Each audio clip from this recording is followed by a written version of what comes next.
I'm going to give them a piece of my mind. Listen, don't do that. Don't do that. What you do is you remove God from any opportunity to shine through this potential confrontation.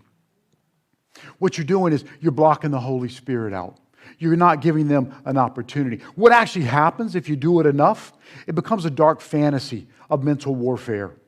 You see, because all this confrontation is built up in your mind. What I want you to do is simply ask the Lord, what does He have for you to speak? I will tell you, I've had situations before where I've had to counsel leaders in the church. I'm like, oh, Leah, well, let me tell you something. When I get there, you know what I found? When I say, I'm sorry, that has resolved more conflicts and confrontations. Do not rehearse your words. Be willing and open to receive what the Lord tells you. That's how you defeat and you defend against spiritual warfare. When we're persecuted by the world, well, I tell you what I'm going to tell them. No. Tell them what the Holy Spirit puts in your heart. Tell them what the Holy Spirit.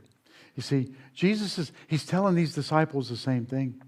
Because remember, we were sent to win souls, not arguments. You see, in their persecution, they'll have a chance to glorify God. In your tough times, you'll have a chance to glorify God. When you can't pay your bill, you'll have a chance to glorify God. When your spouse has told you, I've had it, I'm walking out, you have a chance to glorify God. When your kids say, Daddy, are we going to church today? You'll have a chance to glorify God. I want to give you an example of a powerful testimony of glorifying God. This just recently happened. It's September 27, 2004. There was a Hurricane Helen in Asheville, North Carolina.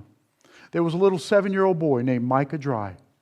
This little boy fell into the floodwaters. You know what he cries out? Jesus, save me. You see, as this little boy was swept away in the waters, and his mother stood there with her arm outreached, she heard him cry, Jesus, I hear you. You see, his lifeless body was found miles away.